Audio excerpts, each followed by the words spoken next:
All right. Welcome to this edition of Ask Adi Live. Today, I'm going to share with you why over 2,000 marriages, or nearly 2,000 marriages, get broken every day in the United States alone. 2,000, approximately 2,000, sometimes more, sometimes less. People finalize their divorce every single day in the USA. Why is that? I'm going to share that with you. The main reason why, so that you can look into your own life and not make the same mistake.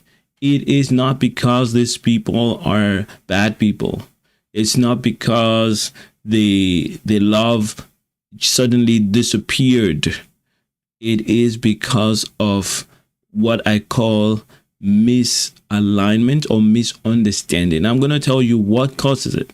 And if you can learn what causes these breakdowns, you can change your story. This is my goal into this live stream. Now, if you are with me live, I'm excited to have you here. Go ahead and let me know. And if you have any questions whatsoever, I'm going to stop what I'm presenting and I would answer your question. And the reason why I like to share why marriages break down is because once you know the source of a problem, you can reverse engineer and fix the problem. Yes, if you know exactly why your car keeps breaking down, then you can fix it. You can focus on that part of your vehicle and not have the same problem over and over again. All right, so here is what I'm going to share with you. The first thing is, why do people get married in the first place? How do they get married? And why is it that the love that motivated them, that led them to the marriage, doesn't keep them after the marriage? There is a reason. Once we know that, then we can make sure that even when you have made that mistake, you still can fix your marriage. Now, take note that a lot of places in the world have what we call the arranged marriages. So it's not just about falling in love. Falling in love is one of the good things that can happen to people, but it doesn't mean that if right now you don't love each other or you're struggling, you can't fall in love again. Yes, I can assure you that if you choose to work on the things I'm going to present in this video, your marriage can turn around. It can turn around. Right? So let's start with, why do people get married in the first place? I want to say that the main reason why people get married is because of the culture. The things around us tells us that we need to be married. We wouldn't have known about marriage if we were not taught that marriage is something good to have. Now, I'm not saying it's a bad thing to be married. I'm saying that this is where the idea comes from in the first place. And sadly enough, a lot of people have now misunderstood the purpose of marriage, and it has just become cultural. And I'm a believer in God, and I believe that God designed marriage to help us connect deeply with another person. And if you connect deeply with another person, there's a lot of benefits to us. So as humans, we survive better when we have someone that we are connected with deeply. We have a space that we can express our thoughts, and emotions. And because you have that, it makes you more healthy. And it gives you the potential to survive more. So in developing as humans, we already know it's hardwired into our system that we need to have connection. And so that's where the idea of connection comes from. And that's where marriage also comes from. Now, I know that many of those who listen to me, you're also people of faith. So we know that God designed this stuff. And when people get into marriage, they get there thinking and expecting to have a better life. No one gets married to have stress, right? So marriages break when we stop having pleasure, peace, progress, fruitfulness in marriage. Yes. So if you get together with someone and you agree to be married, then you begin the journey. After 2, 3, 4 days, 4 months, 4 years, 15 years, you discover that you are struggling. The marriage is bringing more stress to you than all the benefits. Well, what is the right thing to do is to remove yourself from stress. And that's why marriages break. So 50% of marriages, sometimes more, break up. Why? Because no one wants to continue to be in a stressful situation all the days of their life when they could pull away. Right? Now, I want to share with you what causes those stressful. What makes a marriage become stressful? That's what I want to share with you. It may not be what you think. It's something that if you just patiently look at and work on, you will discover that you can turn your marriage around, even when there's a lot of stress right now. I remember one of the clients that I helped a few years ago. She was in a very stressful marriage, constant complaints, and the husband ignoring her and all of that. And then she reached out to me, and we were able to tweak just her way of looking at marriage. That's where we started from, and it turned the whole marriage around. Yes, because the same thing that attracted you to your spouse and you got married in the first place is still possible to have it now, right now.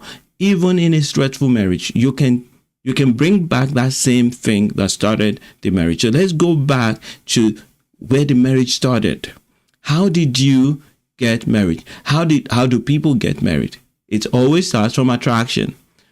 In United States of America, Canada, most of the Western world starts from attraction. In some other places, it doesn't start from attraction. It starts from your parents looking at your behavior, your character, and they find another person who they feel is compatible with you, and they introduce you, and then you try to figure out if the attraction will follow. Yes, that's how some marriages work. But I want to talk about marriages that start from attraction. Let's start from there.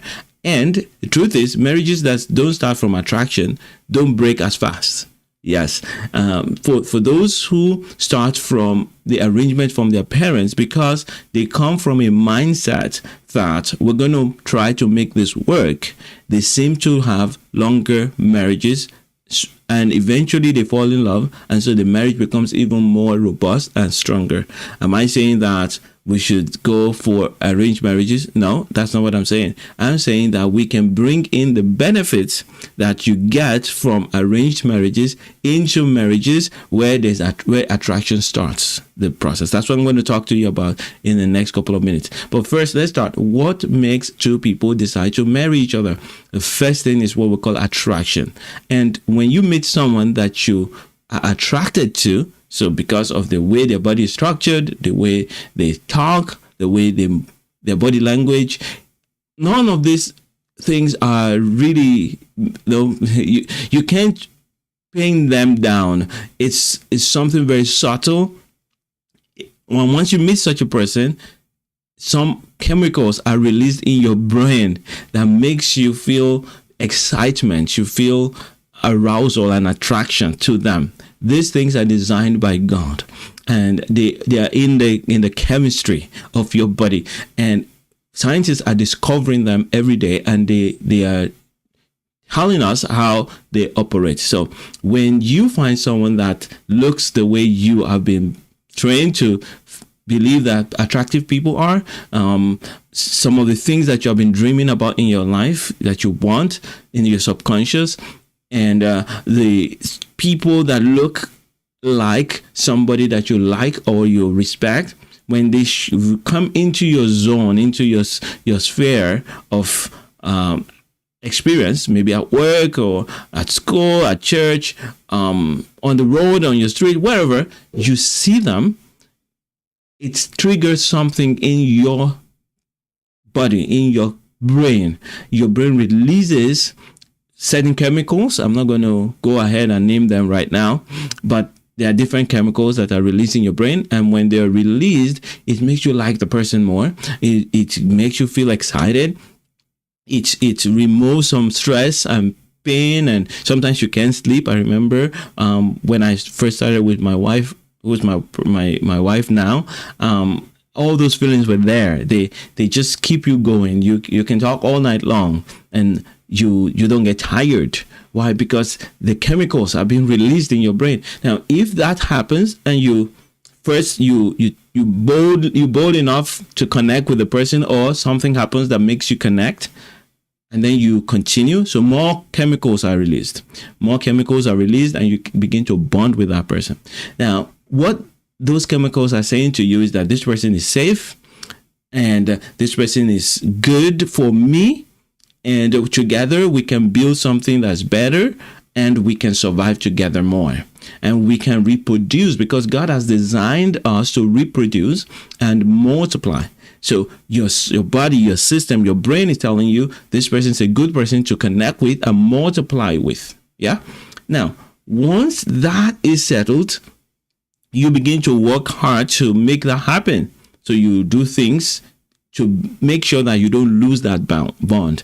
This is where the problem begins. This is the foundation of marriages that break. The foundation is that you're always trying to put your best foot forward, and you are trying to impress the other person so that they can bond with you. So the goal initially is just to make sure that they bond with you. Now, if you make the mistake of building your marriage on that foundation, it is definitely a shaky foundation that will destroy the marriage. And this is why marriages break. Most marriages are founded on very shaky foundations.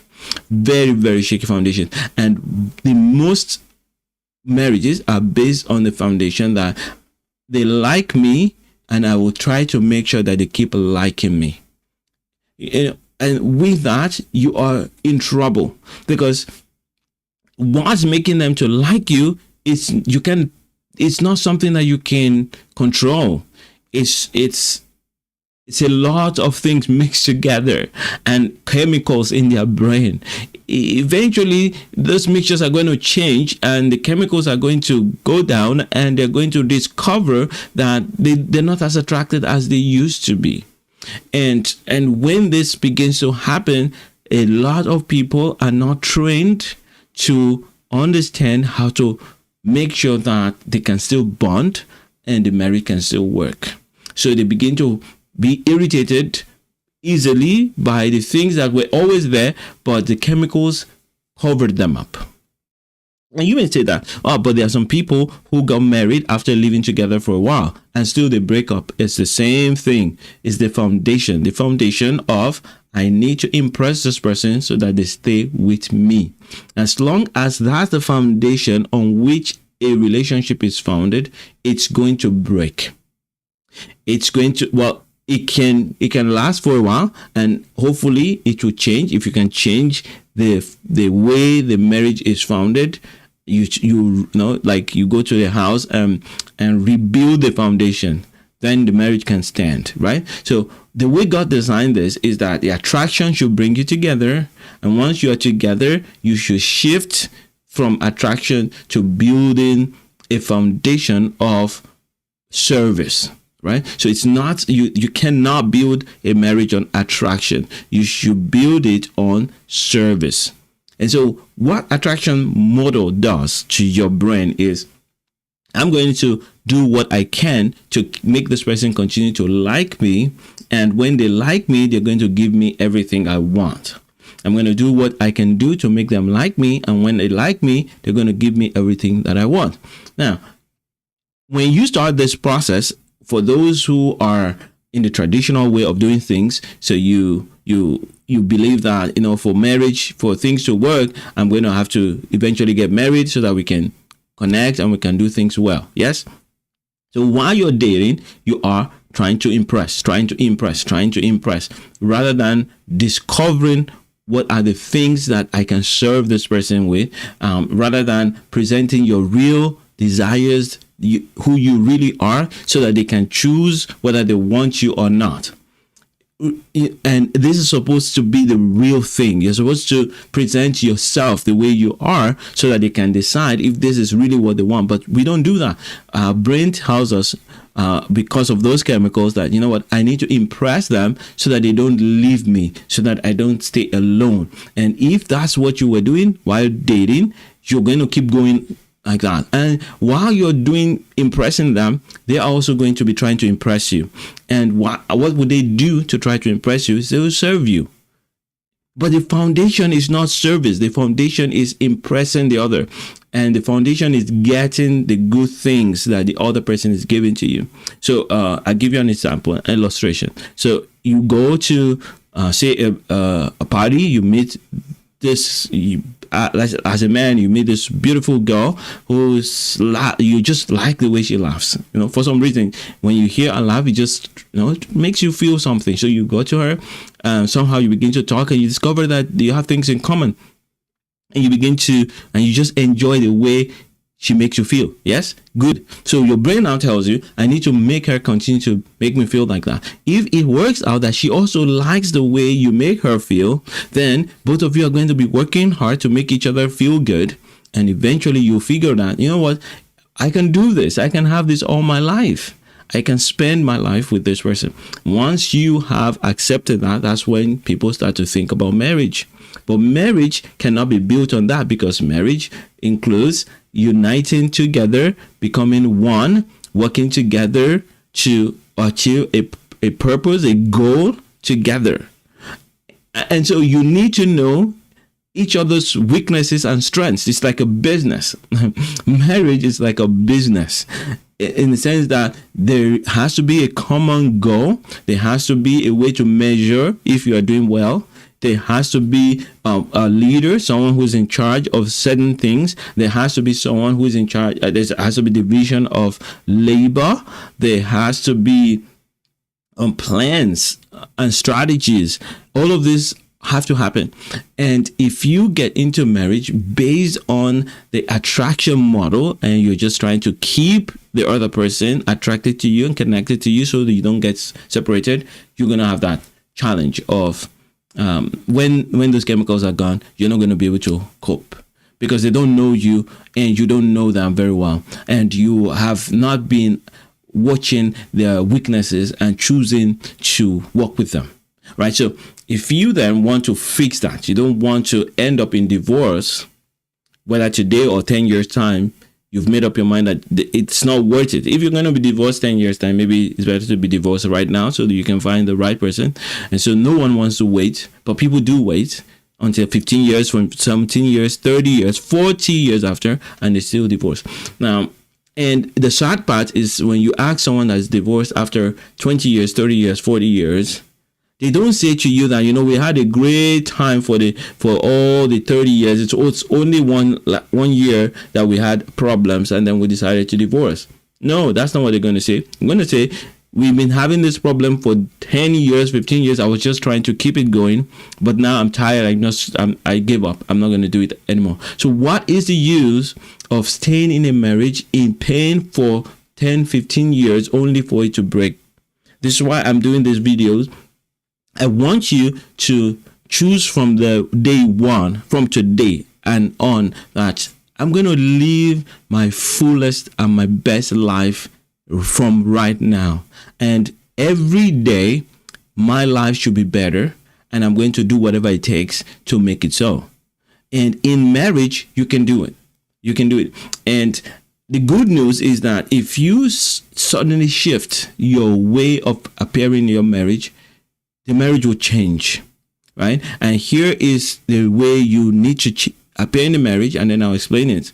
For it to last, it is to appear as someone who is serving, I'm here to serve you with what I have, and I hope you will be blessed by it. That's a mindset that shifts and makes marriages last longer. I'll break that down in a minute. Just bear with me and stay with me. Yes. If you make up your mind that when I show up in my marriage, I show up to serve, I'm not showing up to get. I'm not showing up to impress. I'm showing up to serve. It's much more like the mindset of a waiter or waitress in a restaurant. So they show up there not necessarily to impress you, but they are happy if you're impressed. They show up there not to do whatever you want, but to do what they have been employed to do, which is to care for you while you're there, to answer your questions and to serve you. And they expect you, of course, to do your part. Yeah. The same, not exactly the same, but almost the same mindset. If you bring that into a marriage, the marriage shifts. Yeah. So imagine the situation now where a person is no longer demanding anything from their spouse, but they are ready to present what they've got. So how does this play out? First, I'll explain how it plays out in the negative, and then I'll switch it back to the positive. So here's how it works in the negative. When you are married for maybe 2-3 years, like in my marriage, when I got married and my wife was not living with me for the first 6 months, she came to join me after. So when she came to join me after in Canada, I'd been living in Canada for 4 years before I went back to Nigeria to get married, and my wife came to join me 6 months after. Now, when she came, I already knew a lot of things in Canada. I had my friends here in Canada, and I wanted to teach her everything I knew so that she would not struggle the way I struggled. But at the back of my mind, I also wanted her to do things the way I thought it should be done, because I felt that that's the right way to do it. What I didn't know was that I needed to allow her to do things the way she could do them.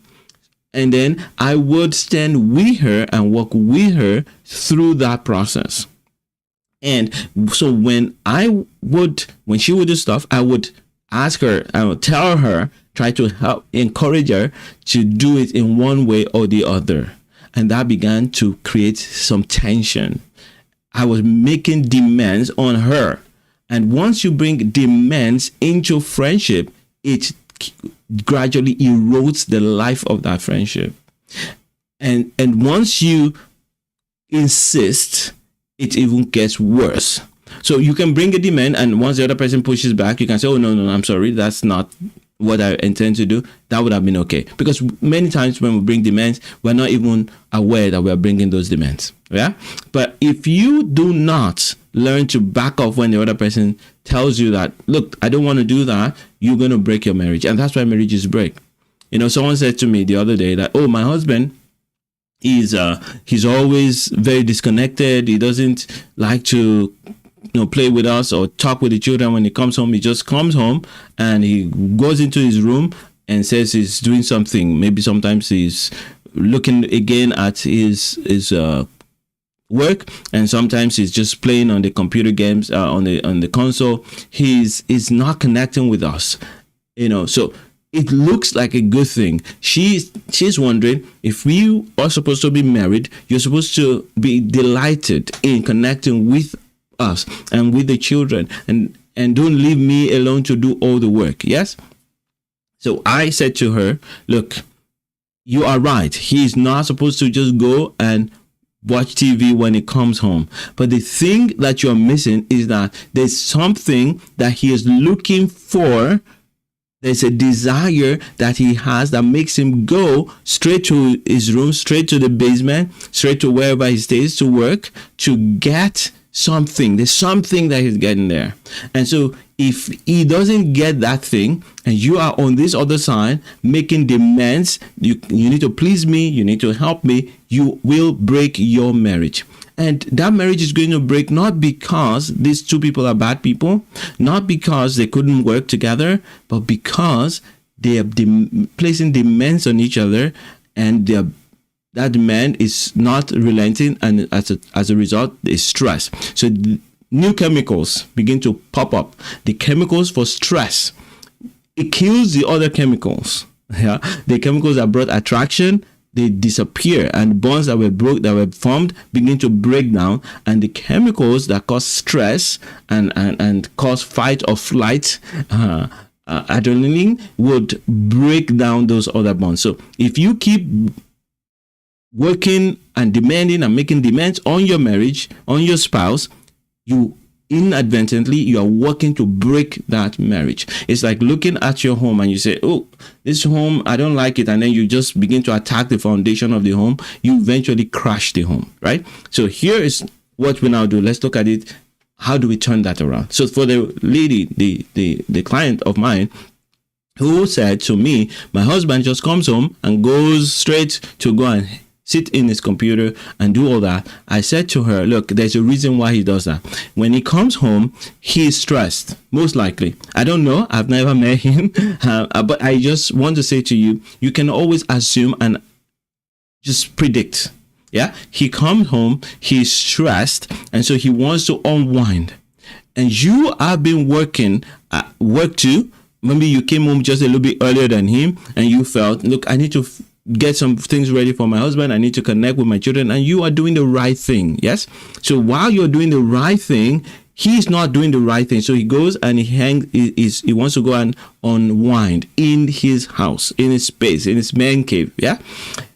If you want to turn your marriage around, you can't go and tell him, you are very heartless. You see, both of us have gone to work, and you are coming. You came home. You didn't even do anything to help me. Don't do that. That's what you feel like doing, but that's not what you should do. What you should do is figure out what are his needs and how can I serve him. If you think like that, you will turn your marriage around. Now, but when I said that, I could imagine someone saying, but that's unfair. If I keep serving him, then he'll keep getting worse. Yes, that's how it works in the brain. But it's not correct. Yes, because there was a time when he was on his own. You triggered some chemicals in his mind, in his head, in his brain, and he came to you and started trying to please you.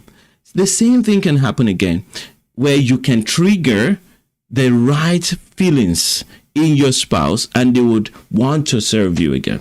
And those feelings are triggered by serving them, by discovering what it is that they need and meeting them without losing your own individuality and your freedom. You can't lose those, because if you lose those, then you are not still going to be the kind of marriage that you want. You're going to be stressed. You want to be yourself, at the same time meeting the needs of your spouse without breaking down your personality. Yeah. How can that be done? First thing first, and I always like to do this for anyone I'm working with. I always tell them, let's do a 7 days experiment. And what you do here, no complaint. Yes, you don't complain about anything to your spouse. No correction. You don't correct them about anything. No correction. And you open your mouth and you speak positively about your spouse for 7 days, every day. My husband is a good man. My wife is a beautiful woman. She loves me. She respects me.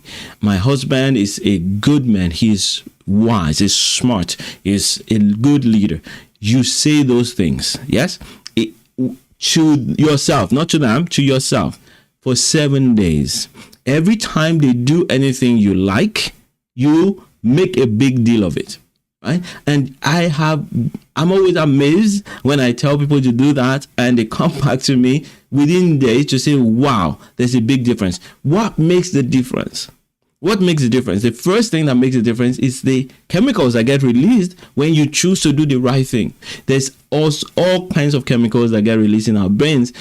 God designed us that way, that make a lot of difference in our life. So when you begin to say, you know what, I'm not going to correct my husband, I'm not going to correct my wife, and I'm not going to complain about anything, that decision alone begins to shift your brain, and you begin to get some chemicals released in your brain. You can be scared at first, but because it's 7 days, Usually I say just do 7 days.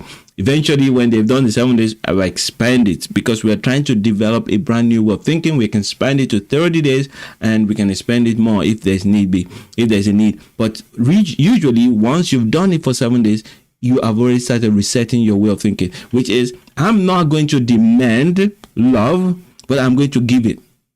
And the whole essence of all that is this: when you sow love, you reap love.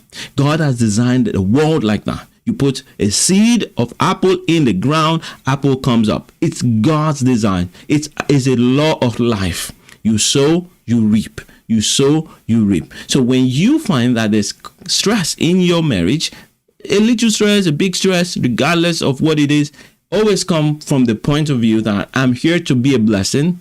I'm a blessing already, and I'm here to give whatever I've got. Now, my spouse may be having whatever they're having. I'm going to still be me. I'm going to keep serving. I'm not going to make a demand. I'm going to serve. Yeah, but I can make a request. Yes, a request is different from a demand. In the sense that a request, even when they say yes or no, you still remain kind, loving, and the way you are. However, a demand, when they don't do what you want, you throw tantrums. Yeah. So why do we do all these things? Why is this common sense thing that I'm saying to you, why doesn't it come to us automatically? Why do we keep destroying our marriages, and we feel hurt? We know we're not supposed to do so, and we keep doing so. Because all the years when we were growing up in our family, we learned bad habits.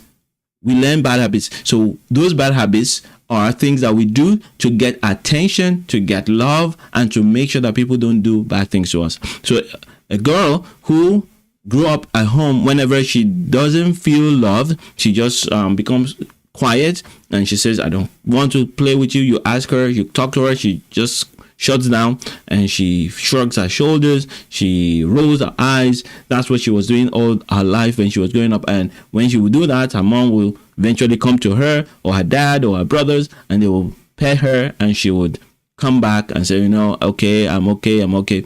If he grew up with that behavior, which is a bad habit, she will do that in a marriage, right? And if she does that in a marriage, the husband is not trained like that.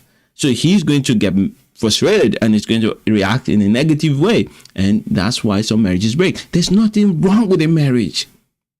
It's just that these guys are not trained the same way. Everyone is trained to be selfish and self-centered, and they don't know how to serve. They only know how to try to impress so that they can get. We're all like that. I want to get. So I'm going to do this. I'm going to manipulate somehow and get what I want. Either I tell them I'm not happy, or I become angry. I slam doors. I refuse to cook. I refuse to do the good things I was doing before to get the other person's attention. So we bring in those bad habits into the marriage. And the more you bring in those bad habits, the more you break down your marriage, because you're releasing the wrong chemicals in your brain. And those chemicals are destroying the bond that you had before in you and in your spouse.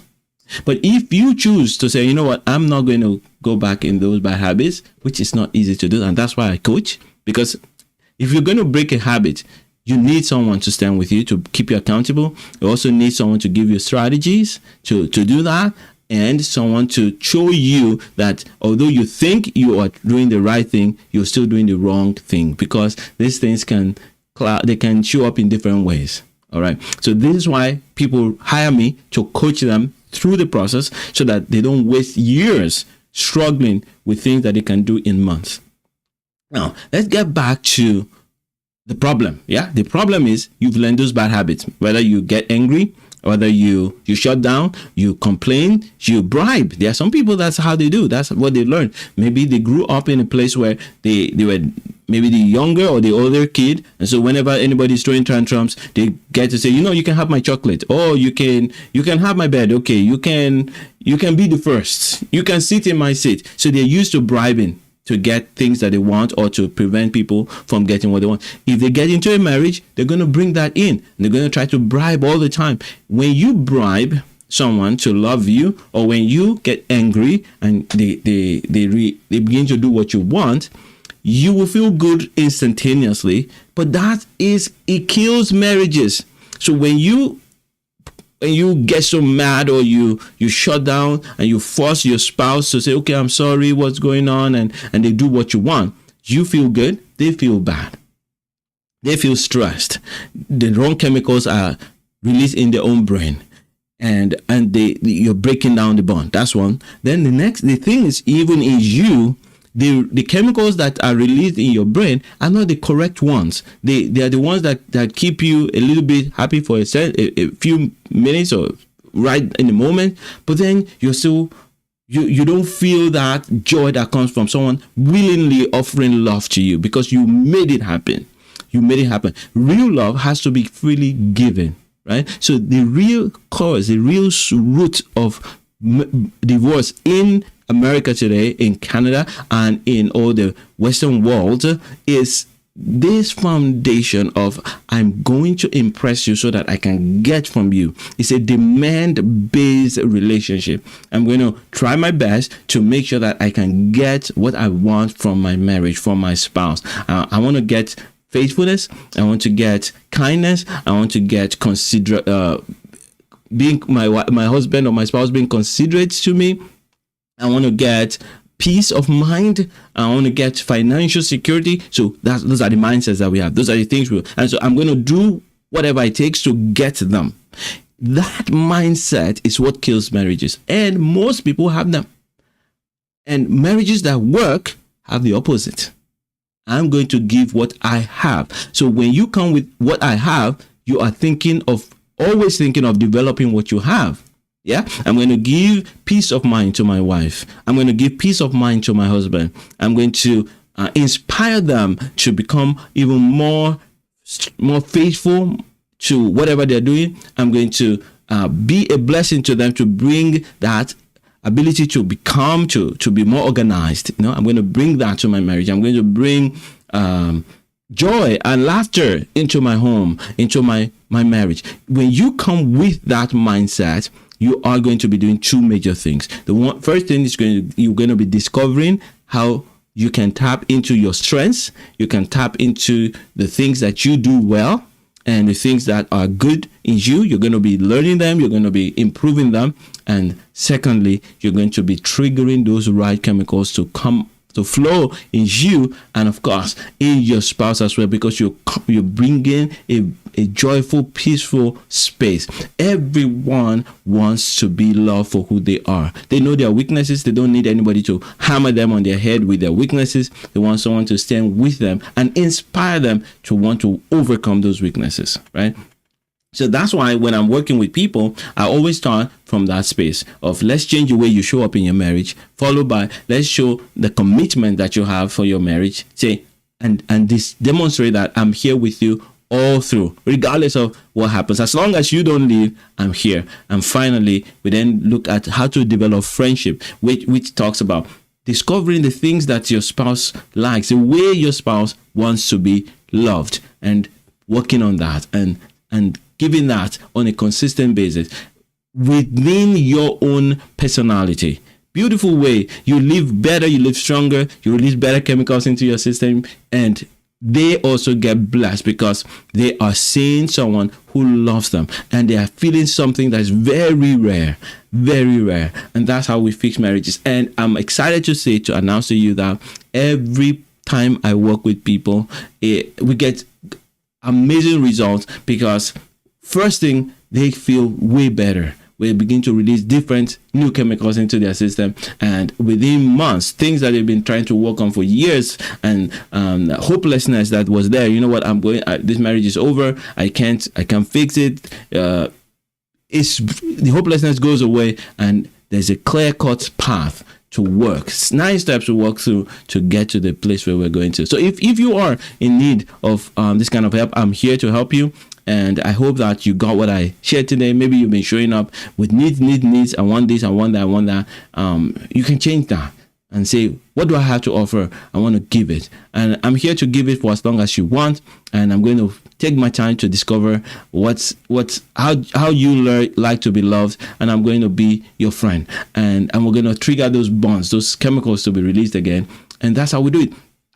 And it makes a big difference. I hope this has helped you. If you have a question for me, I'll be happy to answer. If you are there live and you want to just say hello, I'm also here to answer your questions.